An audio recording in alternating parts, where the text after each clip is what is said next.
Hi, everyone.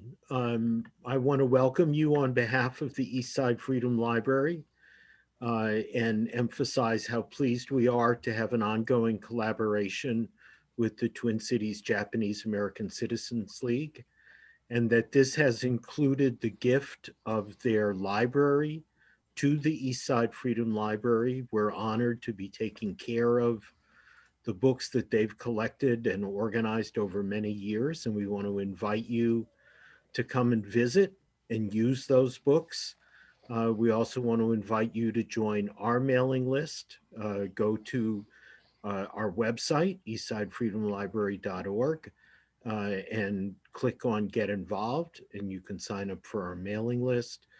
Um, we're delighted to be working with Vinny and other members of the Twin Cities Japanese American Citizens League, and also delighted to welcome Frank Abe to our virtual space. And we look forward to the movie, the conversation, and we're inspired by how many people have already shown up.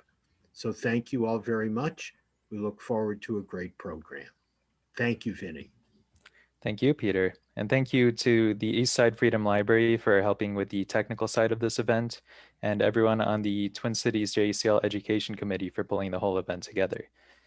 For those of you who don't know me, my name is Vinny Taguchi. I'm the new chapter president for the Twin Cities JACL, and it's my pleasure to be hosting this event here today. For those who don't know, the Japanese American Day of Remembrance is commemorated on February 19th of each year. February 19th, 2021 marks the 79th anniversary of the signing of Executive Order 9066, which paved the way for Japanese or Americans of Japanese ethnicity, many of whom were already US citizens, to be categorically discriminated against and locked in American concentration camps during World War II. 2021 also marks the 40th anniversary of the public hearings of the survivors that eventually led to the signing of the Civil Liberties Act of 1988, which included an official apology on behalf of the US government and monetary compensation to those survivors who were then still living. Now, 34 years later, we see that the Japanese American story remains somewhat unique in American history. Japanese Latin Americans who also experienced the incarceration still have not received their justice. Native Americans who have been discriminated against in many ways still have not received their justice. Black Americans still have not received their justice. Yet, in many ways, we also see how the Japanese American story is not unique. There are troubling parallels that exist between the wartime hysteria that occurred during World War II and led to the arrest of 120,000 Japanese Americans with the Islamophobia, xenophobia, and white supremacy that we see today. So in today's program and in viewing the powerful documentary that we're going to see, I hope you'll keep these themes in mind, and especially for the panel discussion that follows. So at this point, I'd like to introduce Frank Abe, the writer, producer, and director of the documentary, to introduce his film. Thanks, Vinny, and thanks everyone for joining us on this afternoon, snowy in some places I hear. I'm in Seattle now, speaking to you, but I'm really a child of the Midwest. I was born in Cleveland, Ohio, 1951. My father got out of Heart Mountain and we settled there. So it's really a pleasure to be back with you folks today. Even though this film, I'll just say a few words, even though this film came out in 2000, you're going to see a story of camp that still is not very well known today. At the time it was made, the subject of resistance to incarceration was kind of a taboo subject in the Japanese American community, as you'll see. Well, especially in Minnesota, you have a very strong presence of the MIS school at Camp Savage and Fort Snelling. 20 years ago, there was kind of a party line in our community that we really had like two responses to incarceration, two phrases that were used. One was shikata ganai, which is Japanese for "it can't be helped," passive resignation in the face of injustice. The other was "go for broke," which is Hawaiian pidgin, a gambler's term for "go all out," give 200%. And again, those are the two responses that were acceptable in our community for talking about the injustice. Never rang true for me. And so I always felt there was a third thing somewhere in between. And what you'll see for the next 56 minutes is my search for that third thing, which is resistance to incarceration, resistance to a government authority, and also community pressure to conform to the party line. So I want to thank Twin Cities JACL for sponsoring this event. I want to say that the JACL of today is not the JACL of 1942. And you'll see a postscript at the end of the film, which explains why. So thank you very much. I'll see you in 1 hour. All right, thank you, Frank. So at this point, I'm going to begin sharing the film.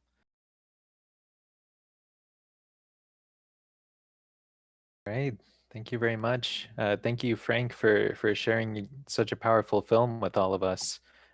Would you like to say a few words now? Just two things, Vinny. Thanks for watching, everyone.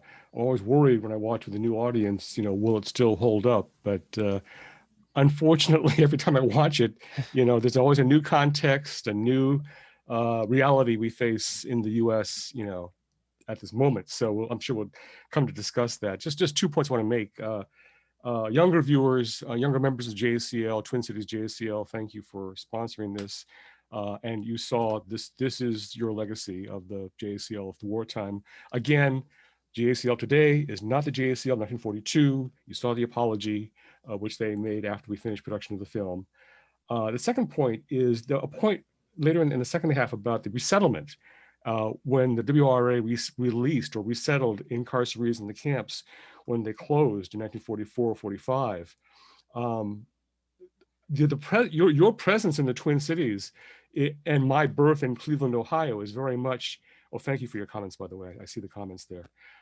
Your presence in the Midwest and my birth there in Cleveland is a direct result of the War Relocation Authority, government policy, to not resettle us back in our homes in the West Coast and to assimilate us, to spread us out, across the East and Midwest. So you have a Twin Cities JACL today. Part of that was policy. Part of it was choice also. Remember that World War II, the war with Japan was still being fought when many families were being released. And so some families did not want to go back to the West Coast because of reports of vigilante action, farms in Fresno being shot into by vigilantes when the Japanese returned, to the West Coast. And there were anti-Japanese leagues that formed here in Bellevue, Washington, in Seattle, against the return of Japanese Americans from the camps. So it was by choice that many did go to New York City, Chicago, and Minneapolis, St. Paul. So with that, Vinny, I'll turn it back to you, and I'll look forward to your questions. Thank you, Frank, and thank you for your comments. One thing that struck me with this film is how, we think about the present as a time where America is very divided. Communities are divided on a number of different topics. And as we can see, even what in hindsight seems to us a very black and white issue of, oh, the whole community was incarcerated, they should clearly all feel the same way about the injustice. Even then, we see that it was a very divisive time. People had different opinions about what was the right thing to do. And I actually had the privilege to be at the last in-person JCL National Convention in 2019 when we voted to a second part to the apology to the Tule Lake no boys, the people who answered no or qualified the loyalty questionnaire, which was again a further way of JCL rectifying its past mistakes. Although even now that was still a very contentious vote. So it was a struggle, I'm sure, at the convention. Many argued, so well, there were my uncle who wanted to volunteer for the army was beaten up by these no-nos for wanting to be patriotic and so on. So yeah, so these grudges still exist, and I want to say that it was the government, that we need to look at. It was the government's actions that divided us in camp and created these divisions that linger, as you saw at a JCL convention. So I'll put in a mention that I have a new graphic novel coming out next month called We Hereby Refuse, Japanese American Resistance to Wartime Incarceration. And we hereby refuse being, of course, the tagline of the Fair Play Committee you just saw. And it will go further into pinning accountability and responsibility for all that happened, not on the victims, not on the targets, but on those who perpetrated them, which is the US government. Mm-hmm. Excellent. Yeah, I'm looking forward to reading that graphic novel. At this point, I would like to invite Jaylani Hussein, the Executive Director of CAIR Minnesota, the Council on American-Islamic Relations, to join us. Jaylani, if you're on.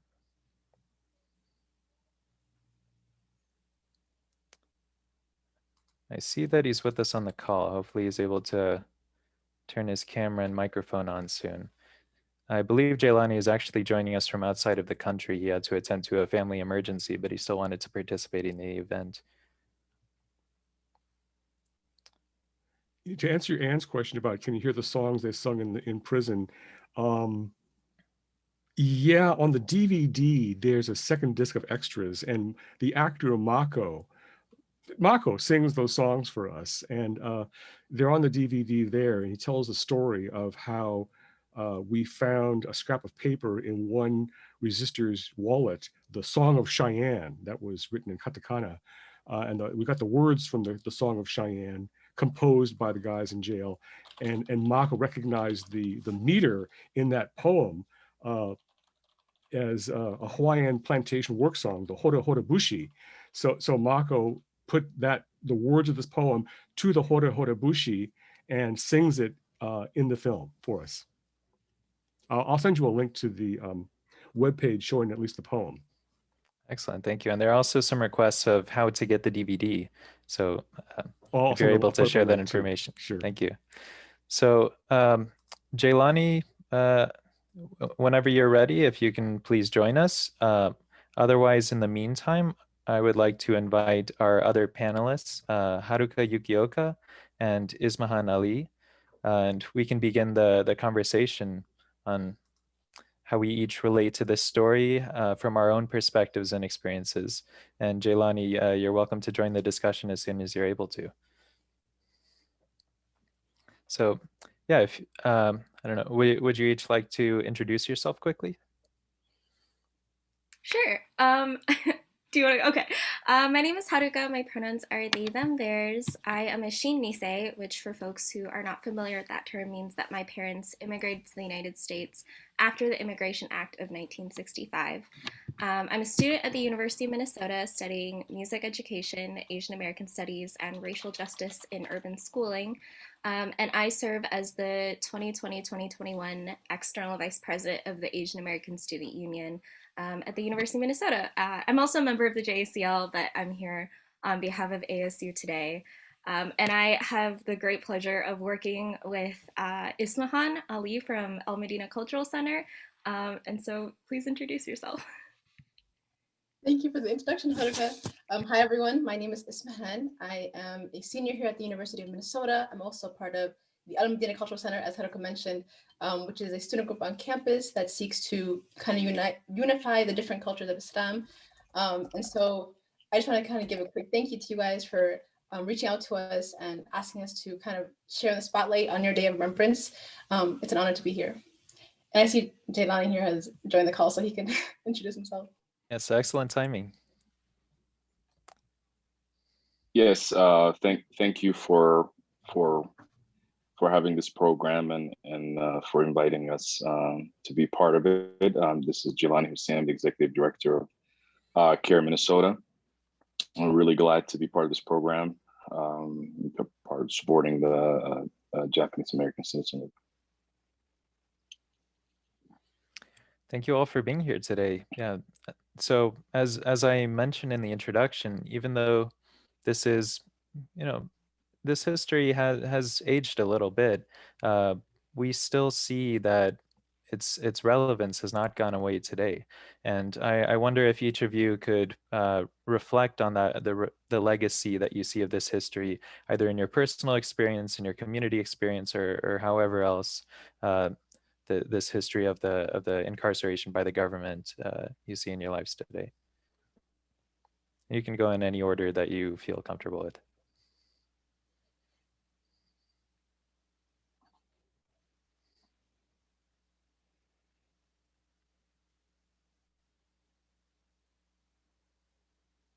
Should I pick names? Jaylani, you joined us last. Why don't you go first? Yeah, no, I think, just watching the documentary, I think um,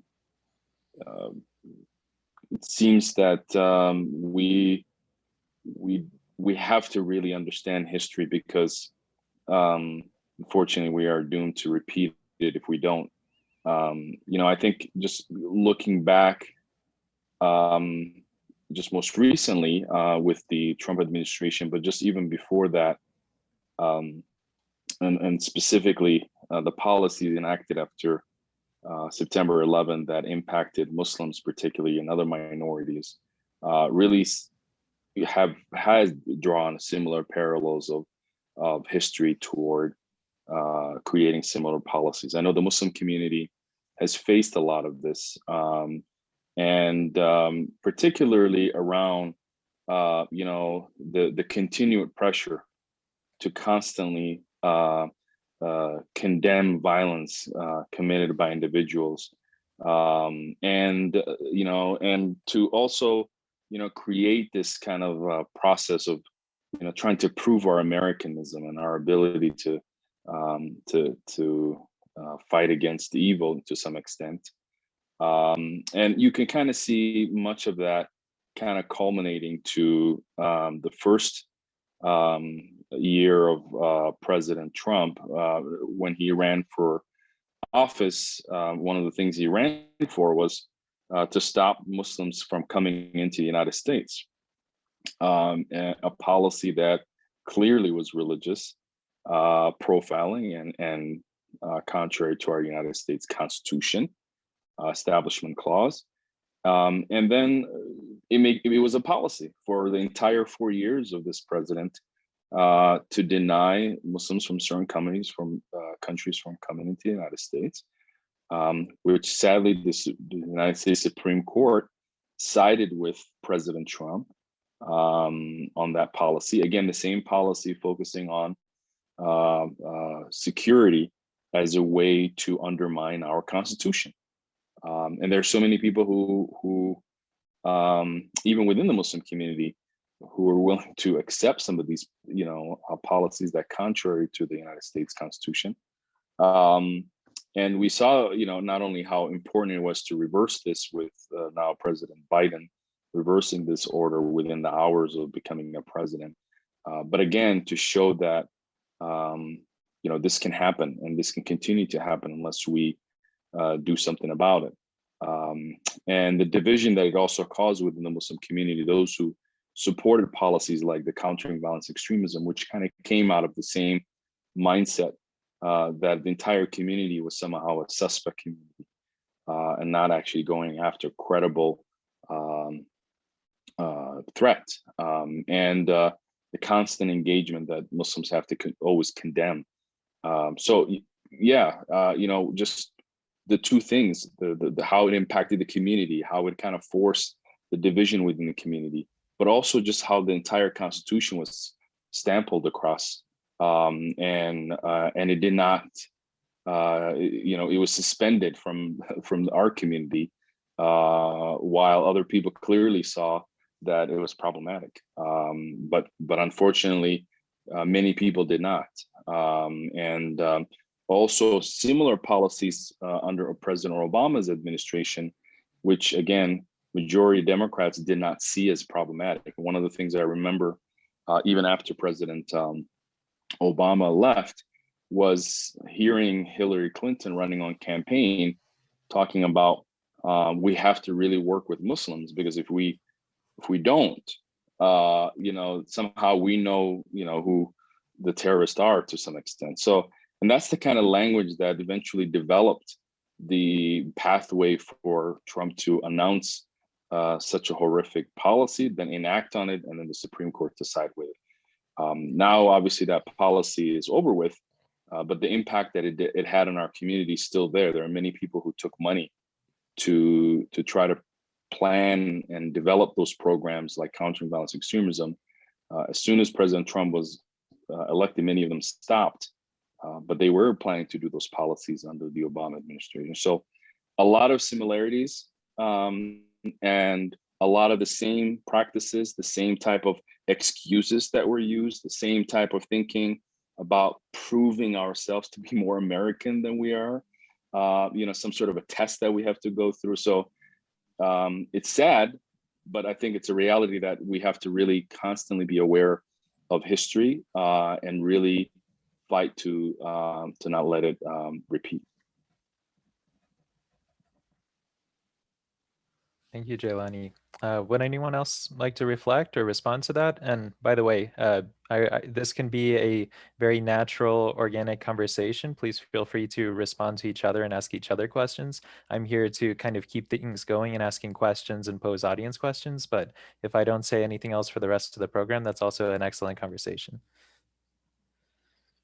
Yeah, I just wanted to quickly piggyback off what Jaylani said. And another thing that I noticed in the film itself, me personally, I'm Somali American, so I'm second generation Somali American. My parents were born outside of the country in Somalia. And so one thing I noticed in the film itself is that the second generation Japanese Americans were much more willing to fight against, their constitutional rights being taken away, whereas like their parents are much more, keep quiet, stay low and kind of assimilate basically and kind of take whatever is given to you essentially. And so that's kind of one thing that I realized, especially with Muslim Americans of today as well. You see these kids at the rallies is usually second generation kids or third generation kids that are at these rallies that are protesting for our rights. And the parents are usually the ones that are often kind of against it. And they're telling them to kind of keep quiet and make sure you don't stir the pot. So that's one thing, one parallel that I wanted to make the two different populations. I would say too, Jaylani, what you said resonated with me because we think about the ways that different populations are demonized, right? So at this point in time, it was Japanese Americans, and then we trace throughout history, right? Like we think about the demonization of folks who are immigrating or fleeing South America. We think about the hatred that was directed towards Hmong refugees and Vietnamese refugees after those wars, and we think about the demonization of Muslim folks, especially those who come from predominantly Muslim countries, which also tend to be countries that are predominantly Black and brown people, right? And so it's not just Islamophobia, it's also xenophobia, it's also racism, it's also white supremacy. And all of these different isms combine to create an environment where things like the Muslim ban are accepted, things like internment camps are accepted. And so I think it's really important to not look at these things as isolated events, right? Which is like the event that we're having right now is pushing against that because white supremacy will always find a new group of people to victimize, right? Like this is, it's not about just one group. It's not like Japanese Americans at this time were uniquely bad. They were just a convenient scapegoat for white supremacy and the white supremacist actions of the United States government. And so I think it's really important to keep in mind that the enemy here, right, is white supremacy. It's never a specific, it doesn't have it doesn't have a specific face. It doesn't have a specific name. It's this structure that continues to hurt people and hurt groups of people. And to undo, victimization towards one group means standing in solidarity and undoing victimization of all of us, or we'll never reach true liberation and we'll never reach true freedom.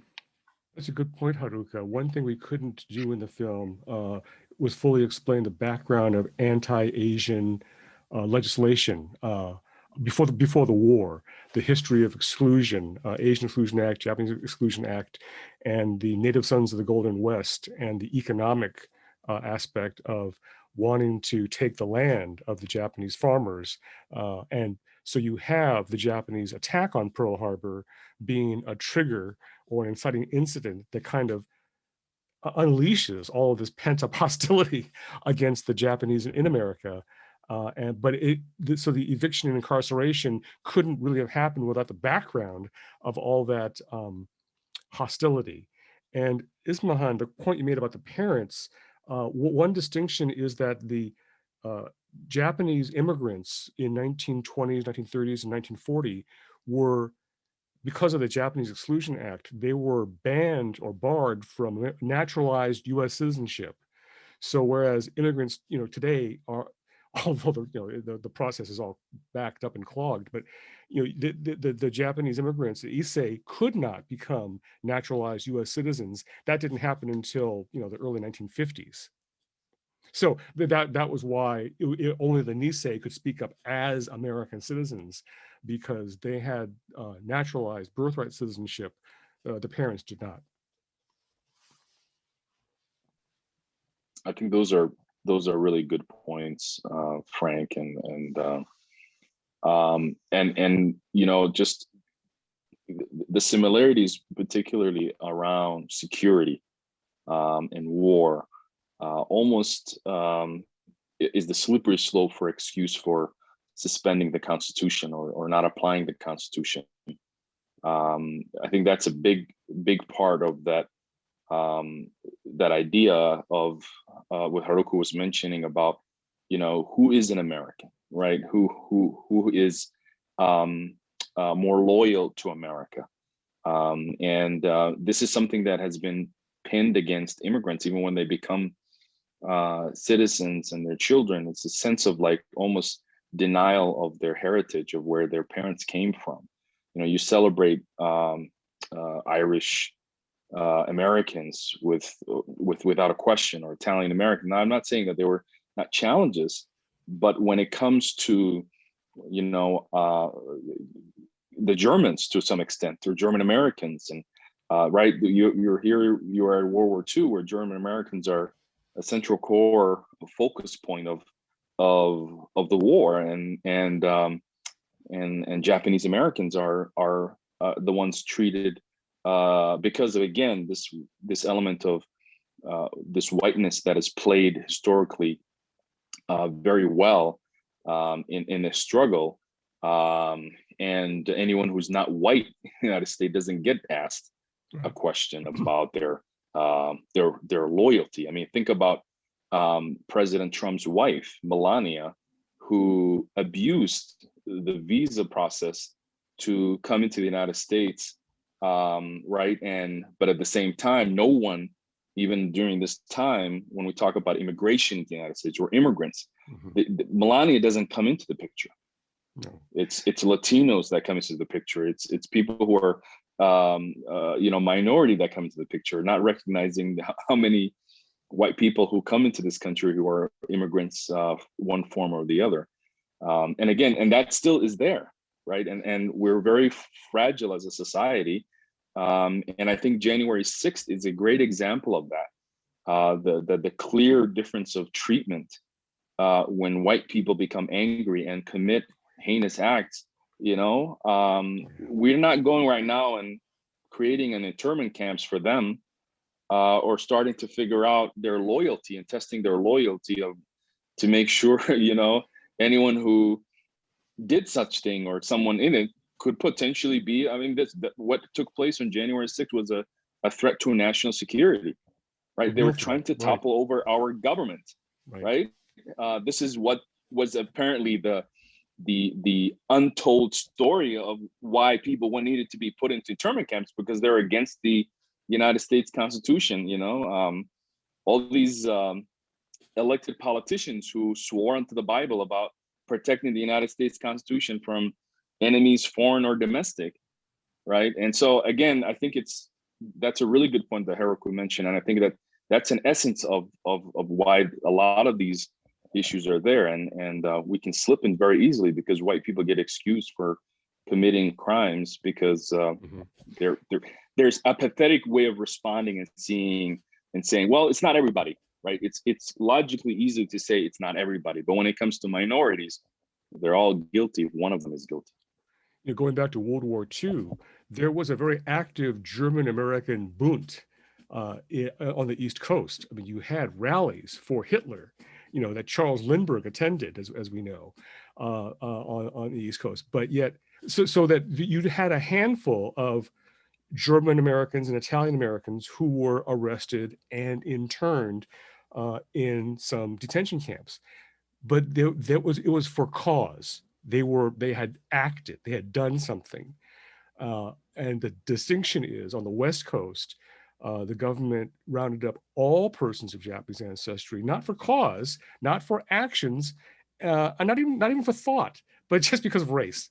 And there was no trial and no hearing. So that's so, the complaint of the Japanese Nisei was, well, they're arresting all the Japanese Americans, but they're not arresting the American Germans or the American Italians. So. So thank you all for this is a great discussion. I hope we can keep going as long as possible. I do want to interject one question from the audience that I think we're kind of touching on this topic, but maybe we can speak to it more specifically. So this question comes from Alec Ozawa, and I'll just read it in full.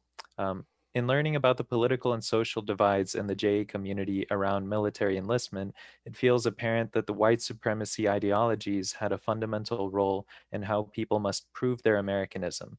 This still feels like a problem to continue being addressed today. So I'm wondering your thoughts on how we can decolonize our communities from this and how we can build solidarity across all communities under the oppression of white supremacy.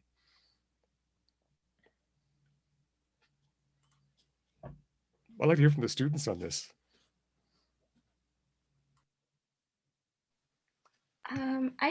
I can start. Maybe Ismahan, we could go back and forth. I would say, I mean, to address the first part, it's not just within the Japanese American community that military enlistment became a form of proving Americanism. And so thinking specifically about indigenous communities, some of the reasons that indigenous folks were enlisting was to prove Americanism, and for some tribes it was to get citizenship, right? And so folks would fight in the war hoping and or expecting that when they got back, they and their families would be able to get citizenship, and in some cases, right, like what that wasn't true. That took a court battle, just like so many fights in marginalized communities in the United States have to wage in order to get these basic rights.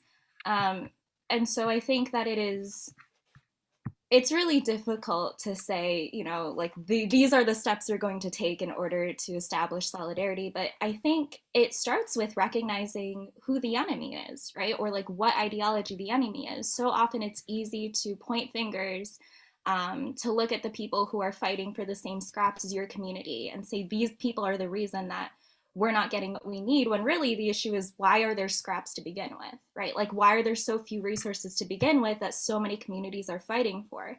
And so I think it does start with like understanding the history of injustice, because once you understand the history of injustice and look at the communities and the history of resistance to that injustice, I feel like people then have something to fight for, or they, like they know what the battle is for. And I think that is really an important step to establishing solidarity, because otherwise I think people don't know why they would want to do that, why they would want to build relationships. Ismahan, what do you think? No, I think your answer was quite spot on, actually. And kind of going back to address the first part of the question as well, I feel like it kind of goes back to the idea of assimilation, that once you come to this country, you're American, you have to drop any other hyphens that you might have, and just kind of become a true citizen, I guess. And so in this case, one way we could kind of decolonize our communities from this is to uplift our traditions, uplift our languages, our different things that make us the hyphens that we have: Somali American, Muslim American, Japanese American, whatever the case may be. And so, yeah, I feel like it's kind of the same, similar like systems that are in place that oppress these different communities and uphold this, ideology of white supremacy. So, yeah, that's my thoughts. I would say too, it takes accountability. Like, it takes willingness to call in folks from your own communities, and it takes a willingness and a love of other communities enough to call them out, right? And it also takes being willing to know when you've messed up, right? And so I think it's really important to have people around you of different identities, people who love you enough to tell you this is harmful, not just to me, but to all of us. And so I know for me, like, it's taken a long time to get there, right? Because it's really easy to take any criticism or any suggestion of accountability as an attack. But to be able to take that as constructive critique and as an expression, like I've said, of love, I think that is really important when it comes to building solidarity, because we will all mess up. We will all make mistakes, especially when it comes to communities that are not our own. And so to be able to take those call outs or to take those call ins and think, this is because someone loves me, and this is because someone loves my community enough to tell me when I have done harm. I think like being able to take that is a really important step, both to your building community and to becoming a better person. For Japanese Americans, what the community is doing now is reaching out to being the friend to others that we didn't have in 1942. There are groups like the Suru for Solidarity movement that is that went to the Dilley Federal Prison in Texas to protest and take a stand against family detentions there. I've been on panels here in Seattle with CAIR, Washington. I'm so glad to meet Jaylani at CAIR in Minnesota. But we recognize the similarities between our experience and those of both asylum seekers on the southern border and Muslim Americans across the Midwest. So and with the Muslim travel ban. So I'm very pleased to see both my generation and especially the Yonsei, the fourth generation, taking these stands. Even at this moment today in Seattle. Day of Remembrance is our occasion here.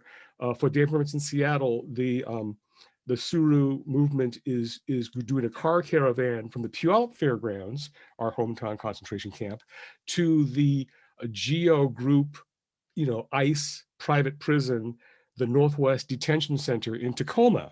So I couldn't be there because I committed to this program, but they are going to the Northwest Detention Center to, make noise and show solidarity with the families who are still being held in this GEO group private prison. Fortunately, the Biden administration is making moves now to reunite families and address the private prison system. And our community is just keeping up that pressure. Point being, decolonization is happening as a very conscious act by progressive Japanese American groups. And to that point, Frank, the first part of the question I wanted to also add to, I think, the story we keep telling Americans about immigration is that white people didn't immigrate here. They just apparently just were here, and we showed up. Right. This lie we keep telling, because every time we talk about, we need to talk about an immigration in America. Apparently, it's just a Latino problem and a bunch of brown people who showed up. Right. If you're not Native American or enforced African American slave, you came to this country. And many people are like, well, why don't they just follow the law? Well, yeah, that's what they're doing in the southern part of the country. They're coming in to seek asylum, which is a policy we have for people who are seeking asylum, let alone the economic factors that we have created on the southern border in South America, Central and South America, with our treaties. We won't even get into that. But it's the policies, and the policy for before, when we created this strict policies between, I think, 1924 and 1956. Before that, you just show up at Ellis Island and no one asked you where you came from. No one vetted you. There was no vetting process. They just want to make sure you weren't bringing any diseases, right, and you were in. That was the process. I mean, now immigrants are in refugee camps for 7 years, getting vetted, getting tested every 3 months before they even come here, right? And again, the lie that we tell that immigrants are a burden. No, the whole reason our economy grows is because of immigrants. Right. So I think this is the lie that Americans have been telling. And the more we start telling the truth that immigration is an American story that predominantly white people benefited from, then we can start to have a really honest conversation. And to your second point, Frank, I'm the executive director of CAIR Minnesota, and I would say Muslims have faced a great deal of uncertainty and fear during this past 4 years. And one of the few organizations, in fact, I think one of the only organizations, I never had to count them out, was the Japanese American Citizen League here in the Twin Cities. And I really appreciate their support. I know it's a small group, but they have been supporting us, and our relationship with them has been very, very powerful. And it also changed us to propel. And I'm very honored to be working with them. And we've done some amazing work with them. I'll just tell one story and I'll stop.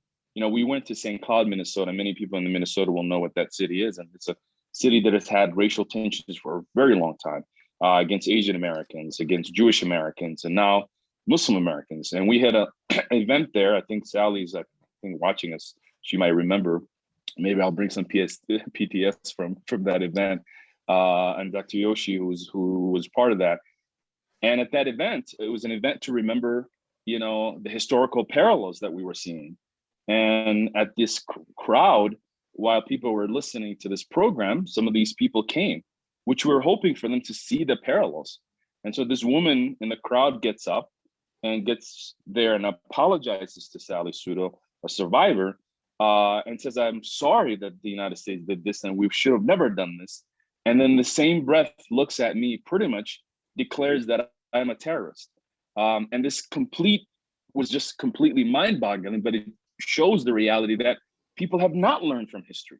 We've been talking about this for so long, 70 plus years, and yet still people don't realize that we are moving in that direction. So again, I really appreciate all of you, especially in the last 4 years, and just thanks so much of the work that you have done across this country, the way you stood up to the Muslim community and many of the minority communities, the way you reminded Americans of that. And I think still Americans still have that minority tag on Japanese Americans or on the Asian culture, right? And that is the kind of narrative that they want, right? This idea that a good American or a good immigrant is the one who denies his identity or denies and fights off his identity. But I think we have a long way to go. And I keep reminding people, January 6th is a day it should be a day for a true conversation with white people. We cannot let this day be forgotten and just appear that didn't happen. People went to the Capitol and decided to take over the United States government and stop a duly elected president from being sworn in. I mean, this is mind-boggling, and it was a horrible day. And it's a day for us to call people out and say, that is what we're fighting. That's not an American. And we need to come together and realize we have a lot of work to do. Thanks, Jaylani. And it's also been our pleasure to work together with CAIR, and thank you all for always supporting our efforts as well. I think it's an incredible parallel between our stories, and I'm glad that we're able to use them together to support one another. Frank, I believe you were trying to make a few comments, and then I'm going to bring in another question from the audience. No, bring in the next question. Yes. Okay. So next one that caught my eye here, there are a lot of really good questions. I hope we're able to get to them all, but unfortunately, I know that's not always the case. So one question here touches on perhaps a more recent manifestation, this of surge in violence against Asian Americans. So the question comes from Sunny Gamam, and it says, can you discuss the relation between the victimization of people and the current violent crimes against Asian Americans, specifically the role of the government and regular citizens who are enacting this violence, and the lack of government intervention? What is this sudden violent trend?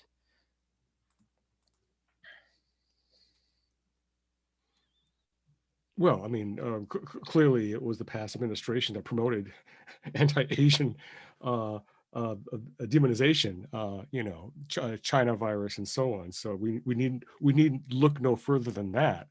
That's what started it. But it builds on obviously on a century of anti-Asian demonization.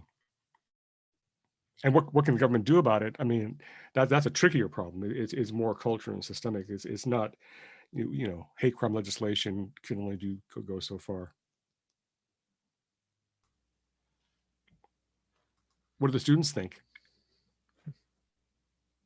I feel like I don't have enough, context or cultural knowledge to talk about why it's happening. I see that one of our panelists is typing out an answer, and so I hope that helps. But I will say that something I find really worrying is the response to that violence has been full of anti-Black and pro-police rhetoric, and I think it's really important to remember that that is not going to save us, and that is not going to keep us safe, right? Like, to me, it comes back to what I talked about earlier with the fighting over scraps, the turning of marginalized community against marginalized community. And that breaks my heart. It's really hard to see because, like I said, that's not going to save us. And all I see then is pain and hurt. And that is perpetuated over and over again.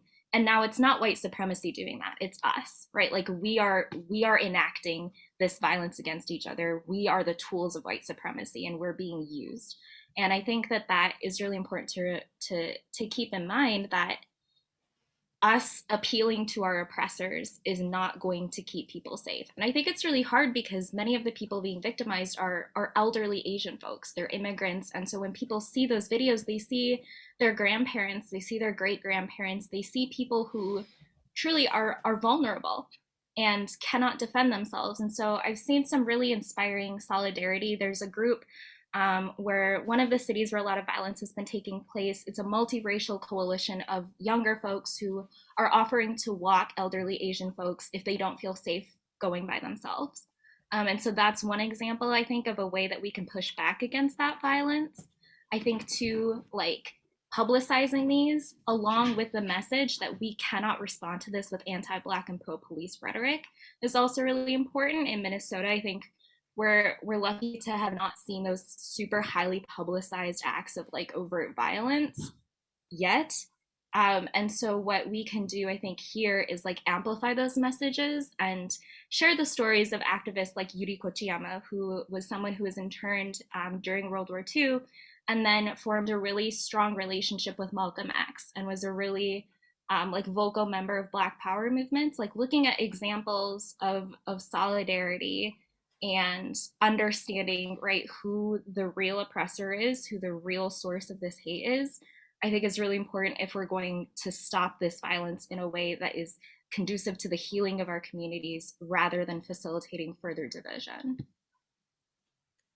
I'll add to that, and I think those are really amazing points. And you know, for us, what we have noticed is that the election of President Obama galvanized the hate movement in America in ways we've never seen before. And those 8 years when President Obama was in, the organization, and I don't mean just individuals, I'm talking about the level of organizing hate that happened in this country has reached the levels that many people ignored. In fact, I think the Obama administration turned their backs to what was naturally happening across this country, where people who were racially upset about this president used to galvanize that and use policies as an effort to undermine what was going on. But it was really racism that was building through these movements. And it was manifested in the Trump administration as becoming okay publicly to go after, you know, Latinos, to go after Muslims, to go after Asians.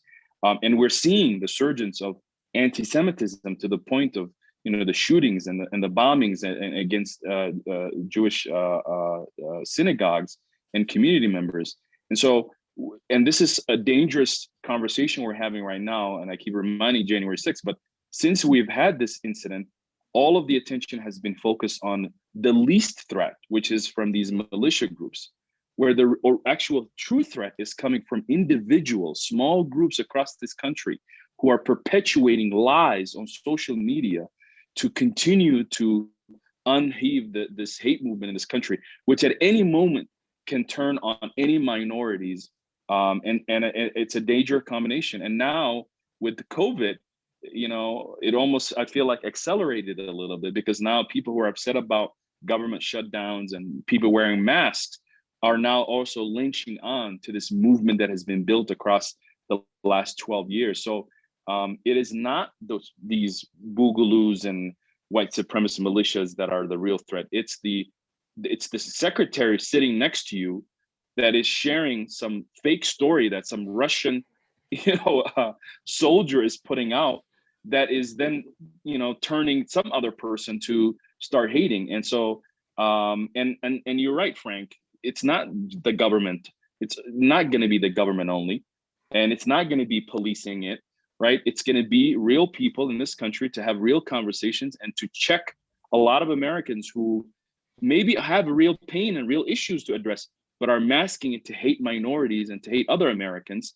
And that is the kind of discord that is dangerous that we're going to continue to see. And I don't think we're out of the woods yet, because 75 people voted for this president, Trump, And we were told that many people are not going to vote for him. That did not happen. So we've got a lot of work to do. And I don't see, anti-Asian and anti-Muslim and anti-immigrant and all xenophobia to go away anytime soon. In fact, now they feel even more emboldened. So we've got a lot of work ahead of us. And I just want to be mindful about that. And I think it's a really good point you. That's well said. So on that topic of, and sorry I cut you off, Ismahan, so you can be the first to speak after I make this point, but since we are running near the end of our official time, 7 minutes left, and you were touching on this point, Jaylani, of we have a lot of work ahead of us. One question submitted by Elaine Koyama is that the Sansei, the third generation Japanese Americans, and the Nisei, the second generation, were striving to fit in. They saw that as their avenue to becoming accepted as Americans. Elaine is wondering whether the Yonsei, the fourth generation, who are, Haruka, no, you said you're Shin Nisei, but a lot of people Haruka's age might be considered the fourth generation. Is it their place now to shake up the politics and to advocate for social justice and fight systemic racism, since they are perhaps more entrenched in Americanism? It's less of a vulnerable position? Or where all do you see as the opportunity for us to move forward and to do work to combat some of these issues? The answer is yes. And we'll help you. I don't want to speak on the Japanese Americans itself, but I feel like in kind of what Frank mentioned earlier about how the first generation Japanese Americans weren't even allowed to be actual citizens.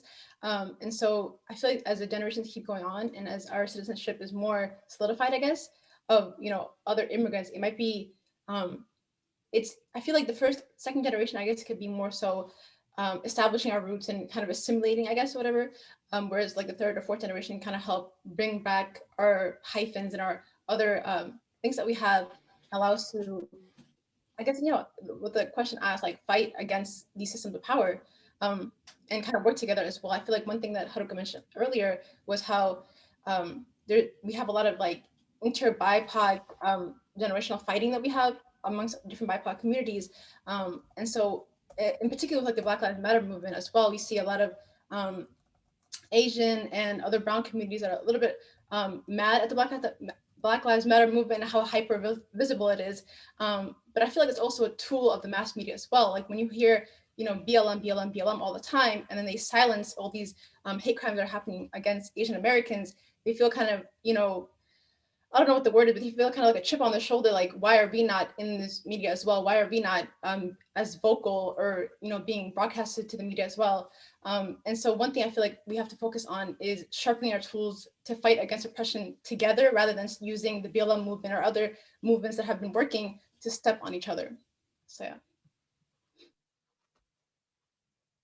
I would say too, it's not just the Yonsei that are fighting, like, right? Like we saw in the movie, there were Issei and there were Nisei that were resisting. And I think that when the Asian American movement really began, right, in the 1960s, I think, it was the Nisei and the Sansei, especially the children of those who were incarcerated, that identified the injustice that their parents had gone through and pushed back against that. And so there's always been resistance, right? Like Saudi just said, multi-generational relations and intergenerational trauma have always been factors. And I think that there is something, like Ismahan said, there is a protective factor with citizenship, especially birthright citizenship. So I think it's really important for those of us who do have birthright citizenship to never take that for granted, and to use that protective factor as a way to insulate ourselves when we take actions that might not be safe for people without citizenship to do, right? And so I think it's all about identifying what privileges or what protective factors you have that will keep you safe, and standing up for those who might not have those same privileges, right? Like it's thinking about, what can I do that will, that will make sure that someone's saying something? Like, what can I do to protect my friends? So like, what can I say about legislation that targets undocumented folks that maybe what some of my undocumented friends can't say, right? Like, what are the spaces that I can be in that some of my friends can't be in? And so, thinking specifically about white people and white allies, thinking about the people around you. Who are the people around you that are only going to listen to you? What are the spaces that only you can enter? and thinking about that call to action, and like identifying what are the actions that only I can take, and then doing them, and being aware of the fact that not everyone can do what you can do, I think is really important.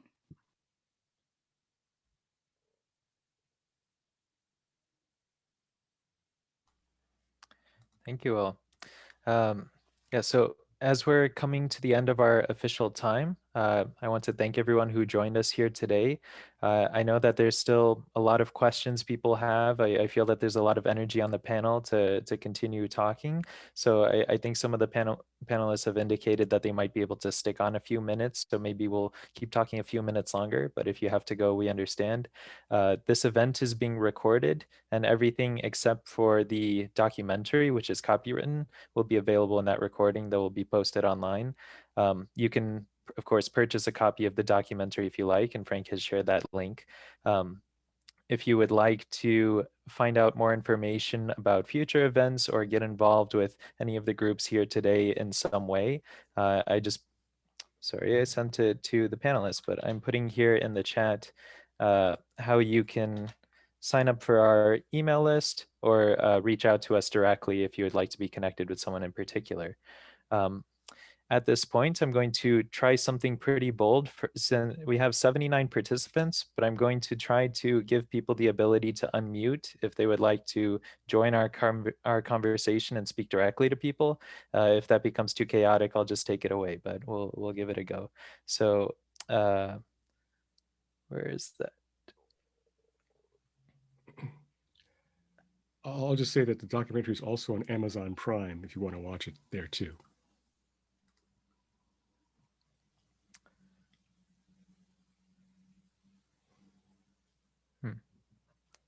Okay, I swear I had just seen this option, but interesting. Perhaps I don't have that option. It looks like it might just be panelists. So I apologize for the false alarm. You'll have to continue speaking on the chat if you'd like to engage with us directly. But yeah, at this point, free form conversation. I'm no longer moderating. So. Well, I'll just add. You know, I think that you know, the next steps is really important. What can we do? And you know, it's always a challenge. We ask our community members to step up and to get involved in organizations. And I'm really glad we have our young folks here from the University of Minnesota. And University of Minnesota has a very good, rich tradition of student groups that have really stepped up and doing some amazing work on all fronts. And but I think as a collective community, this is a critical time and an important time. You know, I saw in the past 4 years really an immense amount of intersectional, cultural, different, you know, movements coming together and really bonding together and responding to the onslaught from the Trump administration, and an overwhelming swell of a lot of our allies, particularly in the white community, who came out from the interfaith and social justice movements. And the mission is not done. You know, we were responsive to that administration, but we have an opportunity to hold all administrations accountable to what's going on. And so I encourage everybody to get involved as much as you can, and encourage others to do so. This is not a moment to step back. This is a moment to take 2 more steps further. Jaylani, I want to ask you, I know I saw the article where you said you were pleased that Biden reversed the Muslim travel ban immediately. What's next for CAIR and your community in particular now? Well, so there's one particular bill that we were very proud about. In fact, it was the last thing that I did before COVID hit. I was on a plane to Washington, D.C. to welcome the No Ban Act in Washington, D.C. And then I still remember on my flight, everything got canceled. I had to return. So the No Ban Act was passed on the House of Congress, and now looking forward to, you know, to pass it on the Senate side, and hopefully this kind of a ban will stop any future president from using xenophobic and religious exclusion as a reasoning for denying immigrants from coming in. So I think that's wonderful legislation that we should be pushing to become law. And I think in retrospect, I think, just as we saw in this wonderful documentary and film, is we have to learn about what took place, because we literally suspended the Constitution, and the Supreme Court sided with this president while he literally said he's going to deny Muslims from coming into the United States. So while we celebrate right now the Biden victory, in the sense that, on the first hour, this was one of the bills that he signed to reject that executive order, we have to make sure that this kind of action does not happen again and protect a future community. So that's a bill that we have, the No Ban Act, and I'm glad that Representative Ilhan Omar from the state of Minnesota had a big role in that effort.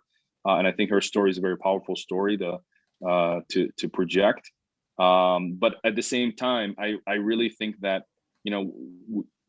Democrats have claimed that they're going to work on immigration, and we have not yet seen any tangible way of, dealing with this issue. We have 20 plus Americans who are neighbors, who are doctors and engineers, and our brothers and sisters who are undocumented in this country, who are completely here to uphold the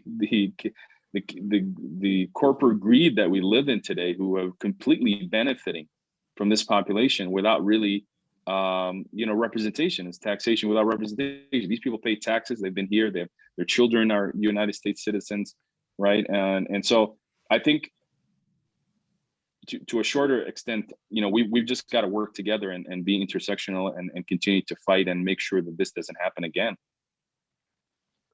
I think there's a really famous quote by Malcolm X where he mentioned that if you stick a knife in someone's back 9 inches and you pull it out 6 inches, there's no real progress that was made. If you pull it out all the way, there's still no real progress that was made.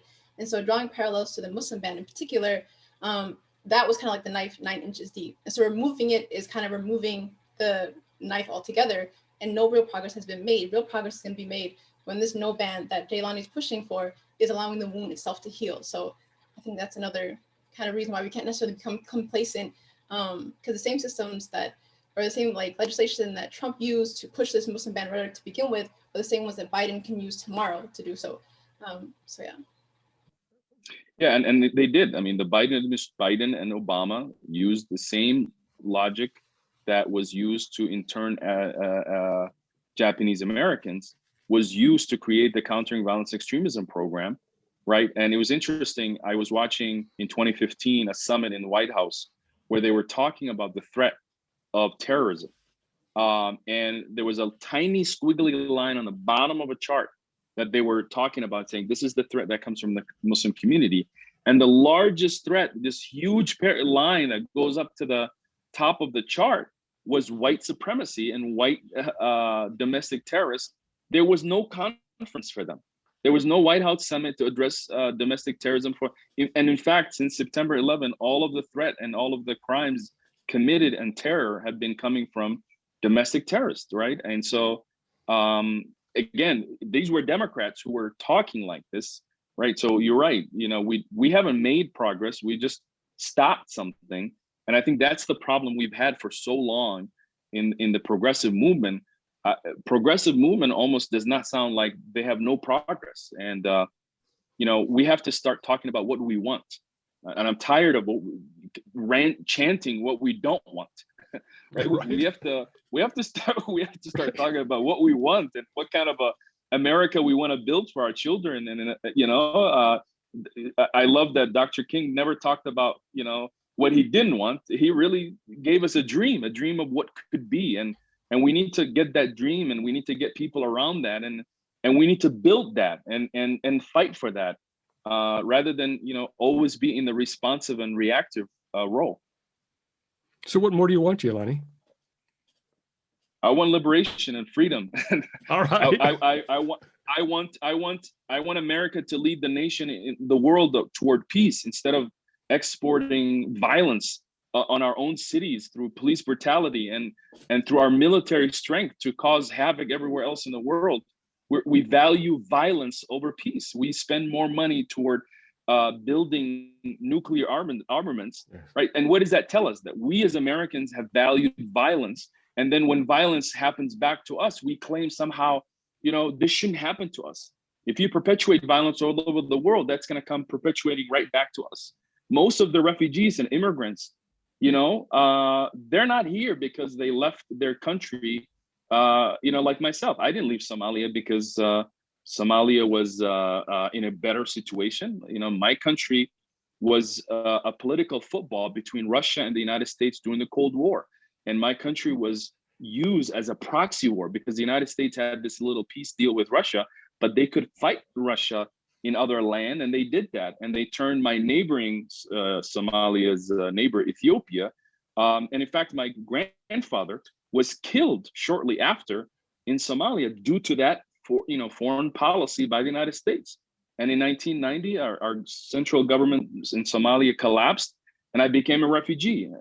And I personally believe that if the United States did not create a violent Somalia, I would be back in my home today. I would never be a refugee or an immigrant, right? And many of the thousands of people who died, and so I want America to be a nation that perpetuates peace all over the world, that shows that peace can work, right? Not to be a nation that creates private militarization and drone strikes is the signature of the American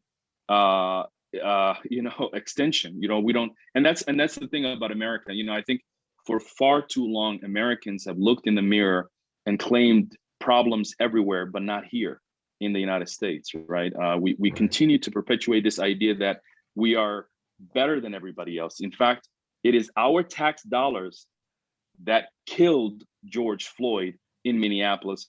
It's our tax dollars that send unarmed drones or unmanned drones shooting rockets into some poor neighborhood in somewhere in the world, right? That create a terrorist who then eventually wants to kill people in their own country, right? Most terrorists kill people all over the world. So, sorry, Frank, you asked me these blank check questions, and I got off of my high horse. I wanted to hear that, man. That is really powerful. A real macro look at the world. Jaylani's gone. There he is. Because I was going back to my friend Viet Thanh Nguyen, the Pulitzer Prize winning author of The Sympathizer, and his take on being a refugee, a Vietnamese American refugee, and of course the whole Vietnamese American refugee experience, would not have happened if it were not for the American war in Vietnam, creating a generation of refugees that America must now contend with and has been contending with for 40 years. So that's a very strong point you're making. It really expands my view. Thank you. I think the theme I hear though is the necessity to hold the government accountable. Going back, I think it was you, Smahan, who was talking about this, but we can't be complacent now that there's a Democratic president in the White House, right? Like the things that are happening that happened under Trump, those mechanisms are still available to any president. And so I fear a little bit that the people who were so fired up during the Trump administration, because the horrors were so egregious and so clear, right? Like you didn't have to search for them. For the most part, they were presented to you. And so I worry that the anger and mobilization that happened under the Trump presidency will fade under a Biden presidency because people feel somehow that because there's a Democratic president in the White House, we can relax. And that's not true, right? Like Jaylani said, our tax dollars contributed to the Minneapolis Police Department that killed George Floyd. And our votes, right, like send people to Washington, D.C., and we can't give up there. We can't say, oh, just because my candidate got elected, I can chill for the next 2 years or the next 4 years or the next 6 years. That's not true. We have to continually hold people accountable because without them, they are not going to be in DC. Without us, they're not going to be in DC. Without us, they don't have that legislative power. So I think it's really important to not just trust that the government will do the right thing, that because the person you elected won, they'll do the right thing, right? Like it's not going to happen without us constantly watching the decisions they're making, constantly, letting them know how their decisions affect our communities. And this is not just, and we can't say like, oh, just write letters to your congressperson and that's the only avenue to make change, because it's not, right? Like you vote and you go out in the streets and you take care of your neighbors and you take care of your community. And all of these are important and valid ways to make change. But if we just focus on one or two mechanisms, that's not going to be enough. And so I think like we can't relax. We can't sit back and say, all right, for 4 years, I don't have to worry about DC. They're going to do the right thing. I'm going to focus on myself and my family, right? Like that's not going to make any tangible change. That's just that's just giving people a free rein because you're not scrutinizing them anymore. Yeah, I'm confident that JCL and CAIR are going to, and groups will will be vigilant and hold government accountable continually. I'll just say that, given the change in administration, I'm certainly willing to give them the benefit of the doubt, while still holding them accountable and being vigilant and so on.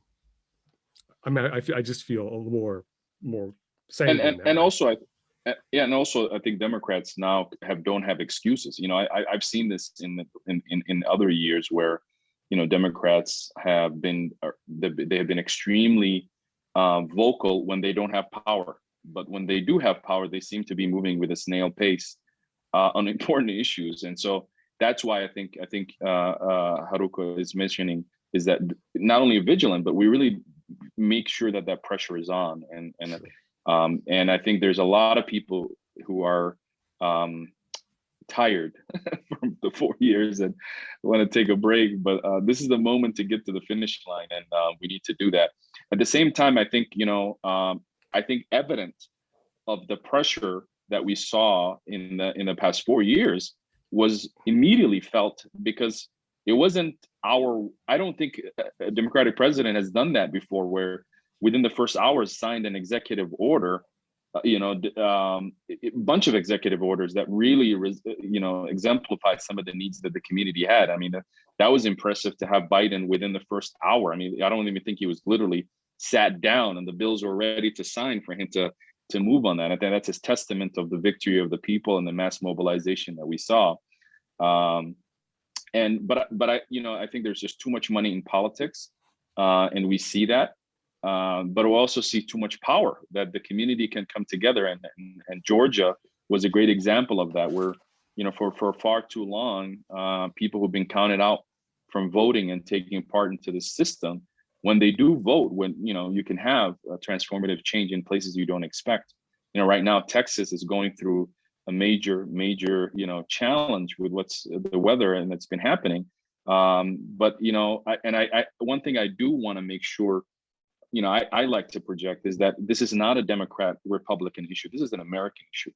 And we need to really speak to our other Americans who may vote on the opposite side of the aisle and say, this is an American issue. We are Americans. We need to fight for a better America, an America that is inclusive and welcoming for all people, an America that is stronger when we are all stronger, not an America that only perpetuates violence all over the world, nor an America that rewards corporate greed, and that's I think a message that many Americans on all the political spectrums believe in. And so I think for far too long we've allowed the dog whistles of politics to divide Americans and to turn one another, and that's the reality we live in. So while we are working to speak to our base, to mobilize them, I think it's essentially important to win the hearts and minds of many Americans and to speak in a volume toward that. Because I think, I saw some quotes where all these Republicans are leaving the Republican Party. I'm like, no, don't leave the Republican Party. Fix the Republican Party, right? This is still a two-party system, right? We're still going to have Republicans in many places. Don't leave the party. Take back the party. Bring the principles that made the Republican Party what it is. Great to be back, not a party that endorses hate, not the party that's going to siege the Capitol, right? Right? No, right? And so I think it's important that we understand that, and at the end of the day, there's nothing blue or red about us. We're still human beings. We're all human beings. We need each other, and I think COVID reminded us that the world is a one world, one family, and we're all interdependent with each other, and we need to really take that seriously, because we see right now as nearly 500,000 Americans have died and millions across the world have died through this pandemic, that we are all interlocked and it's a one human family. And we need to get away from the political divisions that create the type of violence that we see in our communities here and abroad.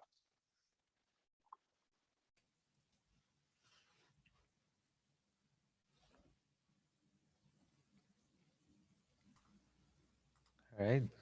So yeah, very, very powerful words from all of you. It sounds like maybe this is a natural place to stop. I know it's quite late for those of us in Minnesota. Frank, you on the West Coast, maybe a little earlier, but Jaylani, I believe you're in Somalia at the moment. Quite early in the morning for you, know? So yeah, maybe it's a good time for us Yes, to. it's 3 in the morning, but it's it's nice Yeah. and warm, folks. That's all I have to say. It's nice and warm. Yeah, well, I can't thank you all enough for taking the time to participate in this discussion. I've really enjoyed it. We still have 56 people on the call, so I think a lot of people really enjoyed it. And thank you all to those who worked behind the scenes to make this possible, the Twin Cities Education Committee, the Eastside Freedom Library, and everyone else who has contributed. And yeah, with that, I think we'll wrap this up. So I'll go ahead and stop broadcasting.